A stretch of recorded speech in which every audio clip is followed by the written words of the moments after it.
All right, DLSS 4 has officially been announced, and it is looking like it is going to bring some major improvements to a lot of these big games that are coming out. And a lot of these games are Xbox first-party games. We're going to see with Indiana Jones, with Doom: The Dark Ages, which is coming out in 2025. I can't wait for that one. It's going to be a major release this year. And the fact that it's in Game Pass Day 1 is actually crazy. But now we have some more information about how many games will be supported here with DLSS 4 and just kind of the things that they're going to be able to do with the games themselves. So yesterday, the new RTX cards were announced, the 50 series. You got the 5070, the 5070 Ti, the 5080, and the 5090. Now, some of the claims that NVIDIA is making, it will be very interesting to see whether or not they're actually true or not. It doesn't seem like they really are.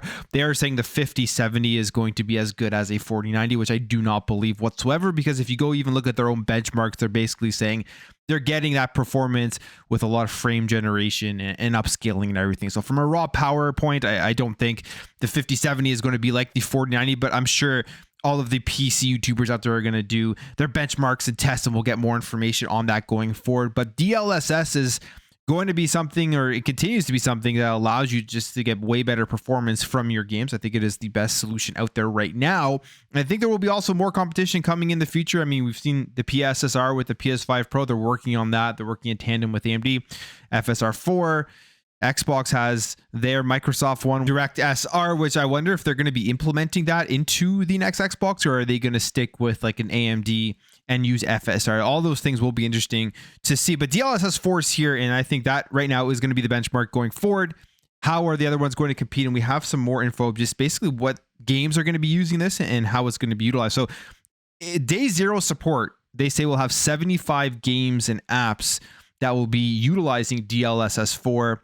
Path tracing at launch, and Indiana Jones, Alan Wake 2, they're all getting these updated new technologies, as well as Doom: The Dark Ages. And we have id Tech here, id Software, the director of engine technology, Billy Kahn, talking about what DLSS 4 is going to bring to this game. Now, of course, this will be on PC. It says, with DLSS 4, we are stepping into a new era of gaming. The new ray reconstruction transformer model powers a historical leap in ray tracing capabilities, not just accelerating performance, but also enhancing visuals in Doom: The Dark Ages. They say here that the game has a fixed launch date yet, which we know it's coming in 2025. We know it's coming to PC, Xbox Series X, and PlayStation 5, and Game Pass day 1. I'm assuming we're going to see a lot more about Doom: The Dark Ages at the Developer Direct, or at the very least at the June showcase, where we will get the official release date. I'm expecting Doom to probably be slotted summer-ish. They probably are going to keep Fable to the end of the year as the big blockbuster release, and then you're going to have also Doom coming out just a couple months before that to fill in that slot for the year. And you'll have South of Midnight probably coming out early on in 2025. So there's lots of stuff here that we're still waiting for in terms of information about their first-party games, but it's shaping up to be crazy. And when they're talking about this, you know this game is coming out this year. When they're talking about DLSS 4 and they're launching with it, you know more likely than not there's going to be no issues with delays or anything.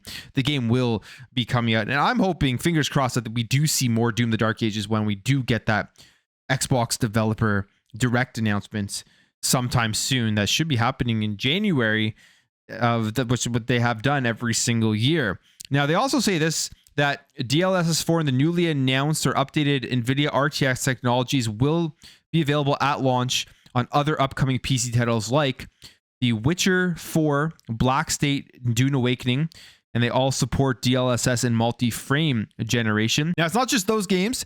They say 75 games with day zero support and more hit games for 2024 and 2023 will receive improvements. One of those games is Indiana Jones and the Great Circle and Alan Wake 2. Now, Indiana Jones and the Great Circle was Digital Foundry's best looking game. That and Hellblade 2. Those are the top 2 best looking games of 2024. The game looks absolutely phenomenal on the console and on PC. And now it's going to be getting even better here.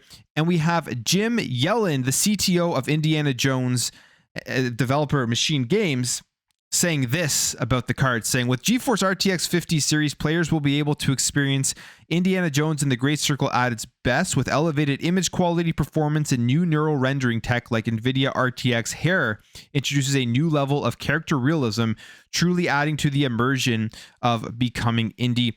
They have a picture here.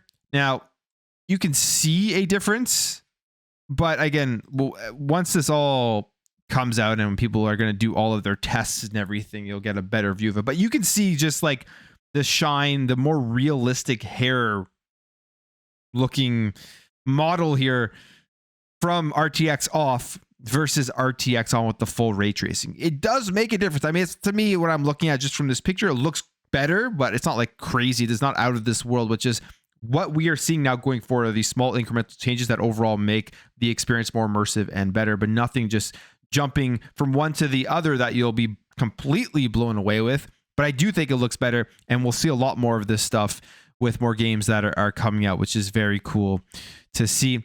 Then they also talk here about the DLSS 4 multi-frame generation and the improved reconstruction transformer model.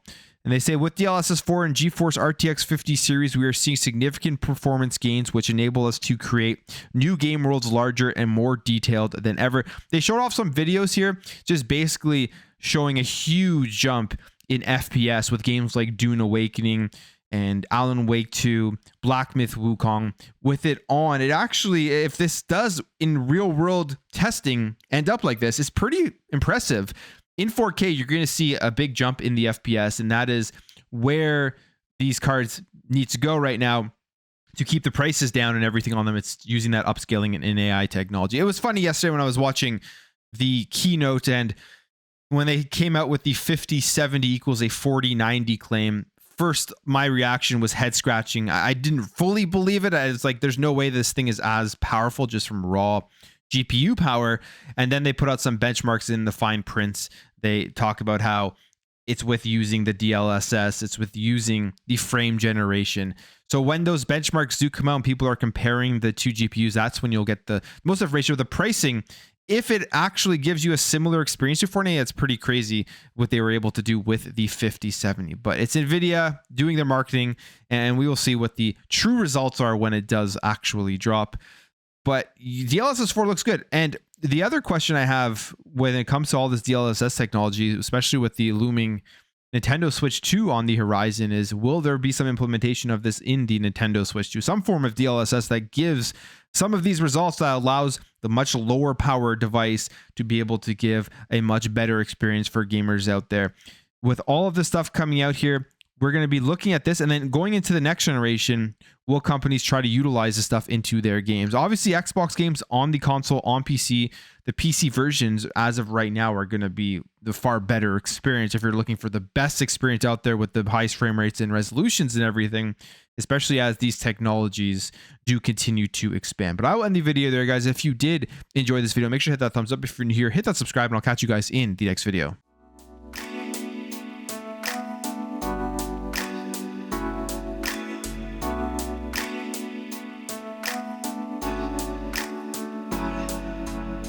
We'll be right back.